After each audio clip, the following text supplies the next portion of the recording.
ሻሎም ሻሎም ቅዱሳን እንደምናችሁ። እግዚአብሔር ይመስገን ደህና ነኝ። እኔ የእግዚአብሔር ሰው ኬኒታገን ዛሬ ደግሞ ቀኑ በእናንተ ላይ ከማዘዙ በፊት ቀድማችሁ መንቃት ቀናችሁን እዘዙት በሚል እንግሊዝኛ ያስተማሩትን ከእንግሊዝኛ ወደ አማርኛ ትርጉሜ አቅርቤላችኋለሁ። ቀናችን ሁሌ በክብርና በድል የተሞላ እንዲሆን እንዴት ጸልየን እንውጣ? በቀኑ ላይ የሚሰራ ብዙ ክፉ ነገር አለ። እኛ ግን በልጅነት ማንነታችን በክርስቶስ የልጅነት ማንነታችን እንዴት ጸልየን ብንወጣ ቀናችን በክብርና በድል የተሞላ ይሆናል የሚል ነው። በጣም ድንቅ ትምህርት ነው። ጊዜውን ለመንፈስ ቅዱስ አሳልፈን እንሰጣለን። ወደ ቪዲዮ። የእግዚአብሔር ቃል በመዝሙር 118:24 ላይ ሲናገር እግዚአብሔር የሠራት ቀን ይህች ናት፣ ሐሴት እናድርግ፣ በእርሷም ደስ ይበለን ይላል። ቀናት እንዲያው በካላንደር ላይ እንዳሉ ተራ ቀናት አንያቸው። እያንዳንዱ ቀን መንፈሳዊ ትርጉም አለውና ነግቶ ፀሐይ ጨረሯን ከመልቀቋ በፊት የቀኑን ፊት ከማየታችሁ በፊት የእግዚአብሔርን ፊት አስቀድማችሁ በምስጋና ቀጥላችሁም እንደ እግዚአብሔር ቃል በቀኑ ላይ የእምነትን ቃል በሚሰማ ድምፅ በማወጅ መውጣት ያስፈልጋል። በክርስቶስ ዘንድ ባለን የሥልጣን ማንነት ቀኑ ላይ ማወጅ ያስፈልጋል። ቀኑ የሚሰጣቸውን ለመቀበል እንደሚወጡት እንደ ዓለማውያን ዝም ብለን መውጣት የለብንም። የእግዚአብሔር ቃል በቀናችን ላይ አውጀን በስራችን ላይ፣ በልጆቻችን ላይ፣ በትዳራችን ላይ፣ በሁሉ ቀናችን ላይ አውጀን መውጣት አለብን። ቀናችን የክብር እንዲሆን እንዲህ እናውጅ። እግዚአብሔር በልጁ በኢየሱስ ደም የዋጀኝ ድንቅ ልጁ ነኝ። እግዚአብሔር ከጨለማ ኃይል ሁሉ ነፃ አውጥቶኛል። ዛሬ በእግዚአብሔር የብርሃን ክብር ውስጥ በብዙ ሞገስ፣ በብዙ መከናወን፣ በብዙ መለኮታዊ ጥበቃ በክብር ወጥቼ እገባለሁ። ይህ ቀን ለእኔ የክብር ቀን ነው ብለን እናውጅ። የእግዚአብሔር ቃል ነገርን ትመክራለህ፣ እሱም ይከናወንልሃል፣ በመንገድህም ላይ ብርሃን ይበራል ተብሎ እንደተጻፈ በኢዮብ 22:28 ላይ ይህንን በማመን በእምነት ማወጅ ያስፈልጋል። አያችሁ፣ ቃላት ዝም ብለው ድምፅ ብቻ አይደሉም። ከአፋችን የምናወጣቸው ቃላት ኃይል አላቸው። የማድረግ ኃይል፣ ጥሩም ቢሆን መጥፎ የማድረግ ኃይል። ለክርስቲያኖች እኛ የምንናገረው የእግዚአብሔርን ቃል ነው። ሕይወትን ነው የምናውጀው፣ ሞገስን ነው የምናውጀው። ቃሎቻችን ዕጣፈንታችንን መቃኘት የሚችሉ መለኮታዊ ሥልጣን የተሸከሙ ናቸው። ክብር ለእግዚአብሔር ይሆን። ይህን አስተውሎ የተረዳ ክርስቲያን እያንዳንዱ ማለዳ ኡፍ ደግሞ ነጋ፣ እንዴት ሊዋል ነው የሚባልበት የፍርሃት ወይንም የግራ መጋባት ሳይሆን ሊታዘዝበትና ሊገዛ ሊቃኝ የሚገባው እንደሆነ ይረዳል። ቃላችሁን ከቀኑ ቀድማችሁ ከፊታችሁ ባለው 24 ሰዓት ላይ ስታውጁ እንዲያው ዝም ብላችሁ አየሩ ላይ እየተናገራችሁ አይደለም። ቀናችሁ ላይ መለኮታዊ ሥርዓትን እያተማችሁ ነው። ምንም አይነት የጨለማ ሐሳብ 24 ሰዓት ባለው ቀናችሁ ላይ እንዳይሆን እየከለከላችሁና መልካም የሆነው የእግዚአብሔር ፍቃድ ለሰላማችሁ፣ ለፈውሳችሁ፣ ለድላችሁ እንዲሆን እያደረጋችሁ ነው ማለት ነው። ከምትናገሩት ቃል የተነሳ የመንፈስ ዓለም ቃላችሁን ተግባራዊ ለማድረግ ከቃላችሁ ትእዛዝን ይቀበላል። የእግዚአብሔር ልጅነትን በመረዳት በእምነት ከሚያውጅ ሰው ጋር ሰማይና ምድር በመስማማት ያብሮ ይቆማሉ። ይኸውላችሁ እናንተ የቀኑ ሰለባ አይደላችሁም፣ የቀኑ አዛዦች ናችሁ። ዛሬ በሞገስ ወጥቼ እገባለሁ ስትሉ፣ ዛሬ በቀኔ ላይ ሰላም ይሁን በኢየሱስ ስም ስትሉ፣ የእግዚአብሔር መንግሥት የአፋችሁን ቃል ለማድረግ ይተባበራል። ሰላምና ሞገስን ለማምጣት በሮችን ለመክፈት መንቀሳቀስ ይጀምራል። ሃሌሉያ! ክብር ለእግዚአብሔር ይሆን። ቀድማችሁ ቀናችሁ ላይ ስታውጁ ቀኑ ላይ የሚሠራ ጨለማ ቀናችሁ ላይ አያዝም። እንደ እግዚአብሔር ቃል ያወጃችሁት የእምነት ቃል ነው በቀናችሁ ላይ የሚሠራው። የእግዚአብሔር መንፈስና የእግዚአብሔር ቃል በውስጣችሁ ስላለ እንደ እግዚአብሔር ልጆች ተራ ሰው አይደላችሁ፣ ባለሥልጣኖች ናችሁ። ያንዳንዱ ማለዳ ደግሞ ያንን ሥልጣናችሁን የምትለማመዱበት ተግባራዊ ልታደርጉ የሚገባው ሊሆን ይገባል። ቃላችሁ በመንፈስ ዓለም ተጽዕኖን እንደሚያመጣ በደሙ የተገዛችሁ የቃል ኪዳን ልጆች እንደሆናችሁ በተረዳ የተረጋገጠ እምነት ቃሎቻችሁን ስታውጁ የምትሉት ይሆናል። ቃሎቻችሁን መላእክት ይሰማሉ። የሰውነታችሁ ሕዋሶችም እንዲህ ያለውን ቃል ይሰማሉ።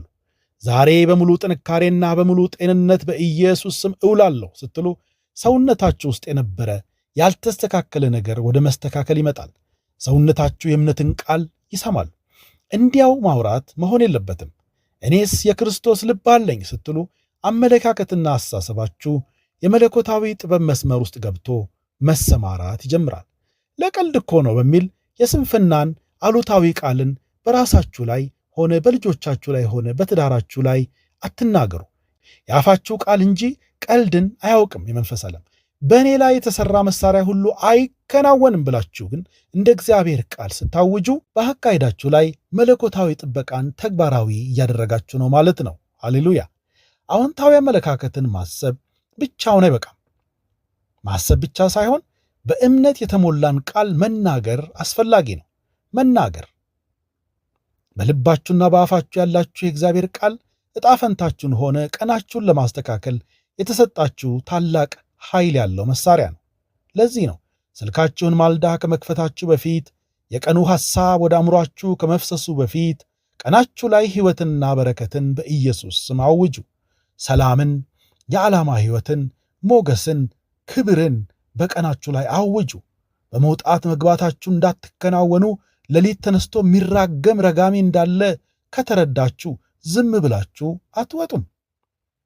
ምክንያቱም በቀኑ ላይ የሚሰለጥን ክፉ እንዳለ የእግዚአብሔር ቃል ይናገራል። ቀኑና በውስጡ ያለው ሁሉ ከፍ ላለው በእናንተ ለሚሠራዊ ሥልጣን ቃል እንደሚታዘዝ ምን ያህሎቻችሁ ትረዳላችሁ? የእግዚአብሔር ልጆች መሆናችሁን ከክርስቶስ ጋር በሰማያዊ ስፍራ ከፍ ብላችሁ እንዳላችሁ ስትረዱ ይህ ምን ያህል እውነት እንደሆነ ይገባችኋል። ዛሬ ቀኑ የኔ ነው፣ በዚህ ቀን በኢየሱስ ስም በሞገስ እውላለሁ ብላችሁ ስታውጁ እግራችሁ እንኳን ገና ከቤት ወጥቶ ደጅ ሳይደርስ ሰማይ ስለ እናንተ ነገሮችን ማስተካከል ይጀምራል። ቀኑ ውሏችሁን እንዲወስን መጠበቅ የለባችሁም። በክርስቶስ ባላችሁ ሥልጣን ቀኑ እንዴት መሆን እንዳለበት እንደ ቃሉ በሥልጣን ቀናችሁ ልታዙ የሚገባችሁ እናንተ ናችሁ እንጂ እንደ ዓለማውያን ቀኑ ዛሬ ይከብዳል አትበሉ። በቀናችሁ ላይ ሰላምና ሕይወትን አውጃችሁ ውጡ። በሌሊት ተነስቶ የራሱና የቤተሰቡን ውሎ ላይ ቀኑ ላይ ቀድሞ የእምነትን ቃል የሚያውጅን አማኝ ሥልጣን ሰይጣን ጠንቅቆ ያውቃል። ለዚህም ደግሞ ይታዘዛል። በተቻለው መጠን ማለዳችሁን በጸሎት እንዳትተጉ በተለያየ መንገድ ሰይጣን ሊያዘናጋችሁ ይሞክራል። መጽሐፍ ቅዱስ ሲናገር ግን በሰይጣን እንዳንታለል የእርሱን ሐሳብ አንስተውምና ይላል። ሁለተኛ ቆሮንቶስ 2:11። በማለዳ ተነስታችሁ ስታውጁ ጠላት በቀናችሁ ላይ ያቀደውን ክፋቱን ሁሉ ታፈርሱታላችሁ። ስር ሳይዝ ቀድማችሁ ታደርቁታላችሁ።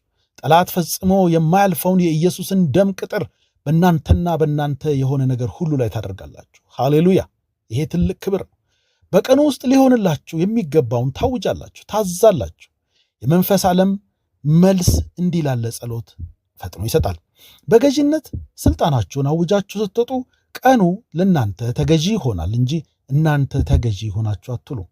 ሥልጣናችሁን መረዳት ማለት የድምፃችሁን ኃይል መረዳት ማለት ነው። የአፋችሁን ቃል የመፍጠር አቅም ያለው ትልቅ ኃይል የያዘ እንደሆነ ምላሳችሁ ሕይወትን ወይንም ሞትን ማውጣት እንደሚችል፣ በረከትን ወይንም እርግማንን፣ ሰላምን ወይንም ቀውስን ማምጣት እንደሚችል መረዳት ነው። እኛ ግን እንደ እግዚአብሔር ልጆች ሰላምና በረከትን እንጂ እርግማንን አናውጅም። አንዳንድ ክርስቲያኖች ሆነው የእግዚአብሔርን ቃል በአፋቸው በልባቸው ይዘው ወንድሞችን ሲረግሙ ማየት በጣም ያሳዝናል። እኛ ለመባረክ እንጂ ለመርገም አልተጠራንምና የተሰጠንን ሥልጣን ለራሳችንና ለልጆቻችን፣ ለቤታችን፣ ለወገኖቻችን፣ ለቤተ ክርስቲያን በረከትና ሞገስን እናውጃለን። ይህ ደግሞ ይሆናል። ምክንያቱም ነገርን ትመክራለህ፣ እሱም ይከናወንልሃል፣ በመንገድህም ላይ ብርሃን ይበራል ብሎ ያለው የእግዚአብሔር ቃል የታመነ ነውና ክብር ለእግዚአብሔር ይሁን። ሁሉም ክርስቲያኖች ይህ ሥልጣን አላቸው። ሆኖም ግን በክርስቶስ ያላቸውን የክብር ስፍራ የተረዱ ጥቂቶች ብቻ እየተጠቀሙበት አሉ። ቀኑ እንዲያሳድዳችሁ ሳይሆን ለእናንተ ቀኑ ምላሽ እንዲሰጥ እንዲታዘዛችሁ ነው የተፈጠረው። ቀናችሁን በማዘዝና በመግዛት መመላለስ ስትጀምሩ ሁሉም ነገር ይቀየራል። ማለዳ ስትነቁ ቀናችሁን በዓላማ አስተውላችሁ ማየት፣ ከዚያም ምኑ ላይ ምን መሆን እንዳለበት እንደ እግዚአብሔር ቃል ሰላምና በረከትን፣ ፍሬያማነትና ሕይወትን ማወጅ በግልጽ ቃል በድፍረት በመንፈስ በመሆን በእምነት ማወጅ አስፈላጊ ነው። እምነታችሁ በዚህ ጉዳይ አቀጣጣይ ነዳጅ ይሆንላችኋል። መንፈሳዊ ሥልጣናችሁ ደግሞ ተራሮችን የሚያንቀሳቀስ ኃይል ይሆንላችኋል። በአፋችሁ ቃል ለቀናችሁ ሥርዓትን ታበጁትለታላችሁ። ለመግዛት እንጂ ለመሸነፍ አልተፈጠራችሁምና ይህን እውነት ተረድታችሁ ተግባራዊ ስታደርጉት ቀኑ ለእናንተ ማጎንበስ ይጀምራል። እናንተ ቀና ብላችሁ በሞገስ መራመድ ትጀምራላችሁ። አንድ አማኝ የሚናገረው የእምነት ቃል መለኮታዊ ኃይልና ዓላማ የተሞላ ነው። ያም በእምነት የታወጀ ከእግዚአብሔር ሐሳብ ጋር የተስማማ ቃል መንፈሳዊ ዓለም ስለ እናንተ እንዲንቀሳቀስ ያደርገዋል። ብዙ ክርስቲያኖች የድምፃቸውን ቃል ኃይል ዝቅ አድርገው ያዩታል። ብዙዎች ኃይሉንም አልተረዱትም። ከእንቅልፋቸው ተነስተው ወደ ቀናቸው ዝም ብለው ይወጣሉ። በቀኑ ውስጥ ሲሰማሩ ደግሞ እንዲሁ ሲማረሩ፣ ሲያጉረመርሙ ይውላሉ። ሁኔታዎች ለምን ከቁጥጥር ውጪ እንደሆኑባቸው ያማራሉ። እውነታው ግን ቀኑ ይሰማል። የመንፈስን ዓለም ለእናንተ ግራ መጋባት ሳይሆን መልስ የሚሰጠው ለእናንተ የእምነት ቃል ነው። በጌታ በኢየሱስ ስም በሥልጣን በሁኔታዎቻችሁ ላይ ስታዙ ሰማይና ምድር እምቢ ሊሉ የማይችሉትን መለኮታዊ ትእዛዝ እያተማችሁ ነው ማለት ነው። የእምነትን ቃል በግልጽና በድፍረት የሚናገር ክርስቲያን ሰይጣን በጣም ነው የሚፈራው። ሰይጣን እንዲህ ያለውን ክርስቲያን በጣም ለይቶ ያውቃል፣ በጣም ደግሞ ይፈራዋል። በክርስቶስ ያለውን መንፈሳዊ ሥልጣን አውቆ በዚያ ማንነት እንደሚናገር ክርስቲያን ሰይጣን የሚፈራው የለም። ዝም ብሎ ማነብነብና በእምነት ማወጅ በክርስቶስ የተሰጠውን የሥልጣን ወንበር በማስተዋል ማወጅና ዝም ብሎ ማነብነብ የተለየ ነው። ልዩነቱ በመንፈስ ዓለም ግልጽ ነው። የእምነትን አዋጅ መንፈሳችሁ ራሱ ይረዳዋል። ዝም ብሎ ማነብነብ ሲሆን ድርቅ ያለ ነው፣ ከጣሪያም አያልፍም። ነገር ግን በእምነትና በመንፈስ ሲሆን ውስጣችሁ ሲነቃቃ፣ መንፈስ ቅዱስ ሲያነቃቃችሁ ትረዱታላችሁ። አዋጃችሁ እንደ እግዚአብሔር ቃልና በእምነት ይሁን። የቀናችሁ የመጀመሪያ ቃላት ማጉረምረም ወይንም ፍርሃት ወይንም ጥርጣሬ ወይንም ስንፍና ሊሆን አይገባም። ይልቁም በእግዚአብሔር የተስፋ ቃሎች ላይ የጸና የእምነት አዋጅን በማልዳችሁ ልታውጁ ይገባል። ሁኔታዎች ምንም ይሁኑ ምን የእምነትን ቃል አውጁ። ሕመም እየተሰማችሁ ሊሆን ይችላል። በመገረፉ ቁስል ተፈውሻለሁ። ሕመም እየተሰማችሁ ራሱ በመገረፉ ቁስል ተፈውሻለሁ፣ በጤናና በጥንካሬ በዚህ ዕለት እውላለሁ፣ በኢየሱስ ስም እንዲህ ነው የሚሆንልኝ ብላችሁ አውጁ። እምነት አሁን ያለውን ሳይሆን ተስፋ የምታደርጉትን ነገር የሚያስረግጥ ነውና ዕብራውያን 11:1 ላይ እንደሚናገረው ሕይወትና በረከትን ተናገሩ፣ ሞገስን ተናገሩ፣ መለኮታዊ ጥበቃን ተናገሩ። በቀናችሁ ላይ በሕይወታችሁ ላይ እንዲያውጁ ይከናወኑ፣ እንዲያውጁ ይከናወናል። አምናቸውም ተናገሩ፣ የእግዚአብሔር ቃል ታማኝ ነውና። የእምነት አዋጃችሁን ውጤት አንዳንዴ ወዲያው ላታዩት ትችሉ ይሆናል። በእምነት ማወጃችሁን ግን መቀጠል ነው ያለባችሁ፣ የግድ ይሆናል። ምክንያቱም በእምነት የተናገራችሁት እንደ እግዚአብሔር ቃል በመንፈስ ሆናችሁ የተናገራችሁት ከሆነ የመንፈስ ዓለም ሬከርድ አድርጎታል። አደረም ዋለ መልሱ የግድ ይመጣል። ክብር ለእግዚአብሔር ይሁን። ይሄውላችሁ ወገኖች፣ ቀናችሁን ባሉታዊ ንግግር ከጀመራችሁ በቀናችሁ ውስጥ ሥርዓተ አልበኝነት ስር እንዲሰድ እየፈቀዳችሁ ለጠላትም ደግሞ ቀዳዳ መንገድ እየሰጣችሁ ነው ማለት ነው። የእምነትን ቃል ማወጅ ውስጥ ያለው መንፈሳዊ ሥርዓት ወጥነትን ይፈልጋል። አንዴ ተነቃቅታችሁ አውጃችሁ ፈተና ወይንም ተግዳሮት ደግሞ ሌላ ቀን ላይ ሲመጣ እጅ ሰጥታችሁ መቀመጥ አይደለም። ሥልጣናችሁን የምታስጠብቁት እንደዛ ባለ ሁኔታ አይደለም። በምንም ሁኔታ ውስጥ የማይናወጥ የእምነት አዋጅ መናገር ስትችሉ ነው። ብዙ በተናገራችሁ ቁጥር ብዙ የበላይነትን ታስቆጥራላችሁ፣ ይጸናላችሁማል።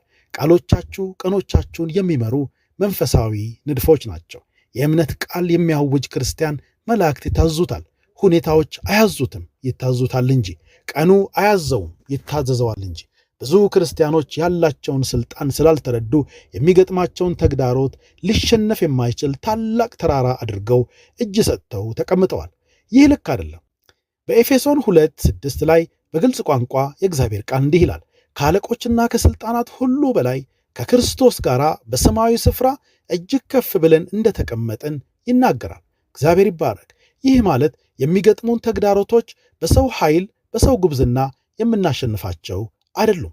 ተግዳሮቶች ሁሉ ከጌታ ከኢየሱስ በታች ናቸው። ጌታ ኢየሱስ የቤተ ክርስቲያን ራስ ነው። እኛ ደግሞ አካሉ ነን። እኛ አካሉ ከሆን ከጌታ ከኢየሱስ እግር በታች የሆነ ማንኛውም ተግዳሮት ከኛም በታች ነው ማለት ነው። ክብር ለእግዚአብሔር ይሁን።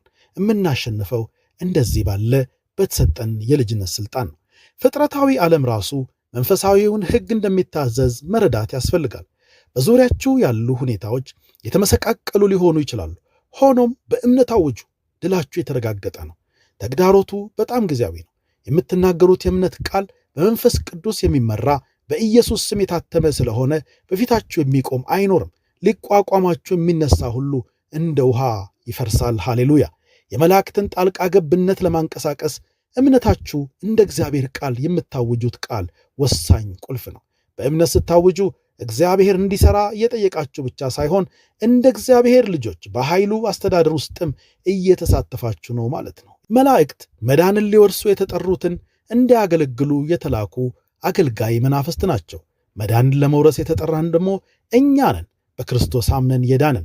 ስለዚህ ቅዱሳን መላእክት ሰራዊቶቹ የእኛ አጋሮች ናቸው ማለት ነው። ክብር ለእግዚአብሔር ይሁን። እናንተ ሰማይ የሚረዳችሁ ክቡር የእግዚአብሔር ሕዝቦች ናችሁ። ለርስቱ የተለየ ወገን ናችሁ። የተቀደሳችሁ ናችሁ። ተራ ሕዝቦች አይደላችሁም። ረዳት የለሽም አይደላችሁም።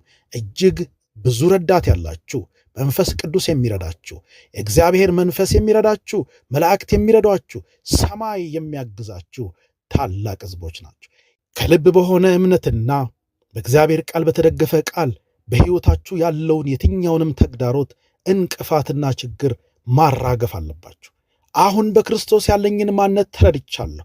ስሙን ንገሩት። በሽታ ሊሆን ይችላል። ማንኛውም ተግዳሮት የምታውቁት ንገሩ። ስሙን እየጠራችሁ በፊቴ መቆም አትችልም። እኔ የእግዚአብሔር ልጅ ነኝ። እኔ ከክርስቶስ ጋር በሰማያዊ ስፍራ ከፍ ብዬ ተቀመጥኩ ነኝ። ከኢየሱስ በታች የሆን ከአንተ ችግር ስሙን እየጠራችሁ ንገሩት። ከእኔ እግርም በታች ነህ። ከዚህ በኋላ በእኔ ላይ እንድትገዛ አልፈቅድልህም። በኢየሱስ ክርስቶስ ስም አሁን የፈረስክነህ አሁን የፈረስክነህ አውጄብሃለሁ ብላችሁ አውጁበት። ይሄንን የእምነት ቃል ደጋግማችሁ ተናገሩ። እግዚአብሔር ለቃሉ ታማኝ ነው። ብዙ ክርስቲያኖች ጸሎት ብቻውን ይበቃል፣ የእምነት ቃል አዋጅ ምናምን ምንድን ነው አያስፈልግም ይላሉ። ይህ በጣም የተሳሳተ ግንዛቤ ነው። በስልጣን የተደገፈና በእምነት የሚጸለይ ጸሎት ውጤቱ ድንቅ ነው። መላእክትም ሆኑ ሁኔታዎች ለስልጣን ቃል መልስ ይሰጣሉ። ቃሎቻችሁ በጥርጣሬ የተሞሉ እምነትና እርግጠኝነት የሌላቸው ከሆኑ ቃሎቻችሁ መንፈሳዊውን ዓለም ማዘዝ አይችሉም። ነገር ግን በሙሉ ልብ፣ በድፍረት፣ ጎላ ባለ ድምፅ እና በመጠባበቅ ስታውጁ የቅዱሳን መላእክትን እርዳታ እያንቀሳቀሳችሁ ነው ማለት ነው። እግዚአብሔር እንዲህ ላለ የእምነት አዋጃችን መላእክቱን በቅጽበት ሲያንቀሳቀሳቸው ሁኔታዎቻችን ይቀየራሉ። ከጉዳት እንጠበቃለን። ወደ መለኮታዊ ዕድሎች ምሪትን እንቀበላለን። በረከት ያለመከልከል እጆቻችን ይገባሉ። ይህን እውነት የተረዳ ክርስቲያን የእምነት ቃል ማወጅን ፈጽሞ ዝቅ አድርጎ አያይም። ጸሎትን እንጸልያለን፣ እግዚአብሔርን እናመሰግናለን፣ በምንስተው ነገር ንስሐ እንገባለን። እነዚህ በጣም አስፈላጊ ነገሮች ናቸው። ወገኖች አስተውሉ። እያንዳንዱ ቀን የመንፈሳዊ ውጊያ ሜዳ ነው። እናም ማልዳችሁ ከፊታችሁ ባለው በቀናችሁ ላይ ሕይወትና ሰላምን ካላወጃችሁ ሰዎች፣ ዓለም እና የማይታዩ ክፉ ኃይላት የሚያመጡባችሁን ጫና ስትከላከሉ የምትውሉ ይሆናል። ስትዋከቡ የምትውሉ ይሆናል። እረ ምን አይነት የቀን ጎደሎ ነው ዛሬ ስትሉ ልትውሉ ትችላላችሁ። ምን አይነት የተረገመ ቀን ነው እያላችሁ ልትውሉ ትችላላችሁ። ቀድማችሁ ማለዳችሁን ያላዛችሁ ቀን የከሰረ ቀን ነው። ባታስተውሉትም ብትጸልዩ ኖሮ ብታውጁ ኖሮ በተሻለ ክብር ትውሉ እንደነበር ማስተዋል ያስፈልጋል። መርሁ ቀላል ነው። ቀናት ለአመራር መልስ ይሰጣሉ። ማልዳችሁ በእምነት ቃል ካዘዛችሁት ቀኑ ይታዘዛል። ቀኑ እንዲመራችሁ ከፈቀዳችሁለት ግን ትወድቃላችሁ። በእምነት የተሞላ ቃል መሪነት ነው። ሁልጊዜ ጠዋት የሥልጣን ቃልን ስታውጁ በሁኔታዎች ሁሉ ላይ የበላይነትን እየተለማመዳችሁ ነው ማለት ነው። ክብር ሁሉ ለእግዚአብሔር ይሁን። አሁን አብረን የምንጸልይበት ሰዓት ላይ ደርሰናል። እስኪ ደግሞ የአፍታ ረፍት ውሰዱና ለዚህ ለአብያ ቲዩብ አዲስ የሆናችሁ ወገኖች ይህንን ቻናል ሰብስክራይብ ለማድረግ የአፍታ ረፍት ውሰዱ። ሌሎቻችሁ ወገኖች ደግሞ ሼር እና ላይክ ይህ መልእክት ለብዙዎች እንዲደርስ እንድታደርጉ በጌታ ፍቅር ጠይቃችኋለሁ። እግዚአብሔር ይባርካችሁ። አሁን ወደ ጸሎቱ አብረን እንሂድ። ይህንን ጸሎት ሁልጊዜ ማለዳ ማለዳ ልማዳችሁ አድርጉት። ልማዳችሁም ስታደርጉት በጸሎታችሁ ሰዓት ሁልጊዜ በእምነት እንደምትሰሙ እያሰባችሁ ከክርስቶስ የተነሳ ታላቅ ሥልጣን የተሰጣችሁ መንፈሳዊ ዓለምን ማዘዝ የምትችሉ ኃያላን እንደሆናችሁ እያሰባችሁ ከአለቆችና ከሥልጣናት ከክፋት መንፈሳዊ ሠራዊት ሁሉ በላይ ከፍ ብላችሁ እንዳላችሁ እያሰባችሁ ልትጸልዩ ያስፈልጋል። ለውጥ የሚመጣው በዚያ ነው። በክርስቶስ ያላችሁን ሀብት ካላወቃችሁ ስልጣናችሁ እንዴት ተግባራዊ ሊሆን ይችላል? ስለዚህ እንዲህ ባለህ እምነት አሁን አብረን እንጸልያለን። ጸሎታችንን በምስጋና እንጀምራለን። አባት እግዚአብሔር ሆይ ስለ ጌታ ስለ ኢየሱስ ደም እናመሰግንሃለን። ስለ ጌታ የኢየሱስ የስሙ ኃይልም እናመሰግንሃለን። ስለ ቃልህ ኃይል እናመሰግንሃለን። ስለ ሰጠህን ስለ መንፈስ ቅዱስ እናመሰግንሃለን። በዚህ ማለዳ በክርስቶስ ያለኝን ስፍራ በኢየሱስ ስም ይይዛለሁ።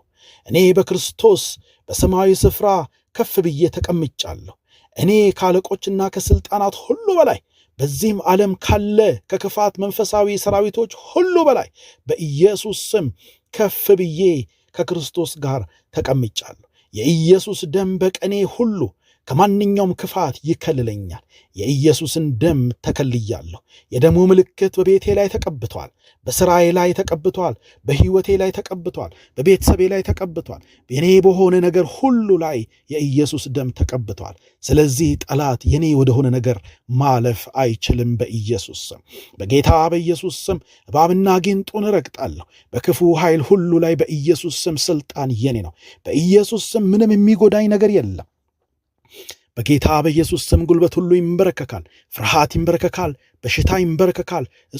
እጦት ይንበረከካል። ስም ያለው ማንኛውም ችግር ይንበረከካል።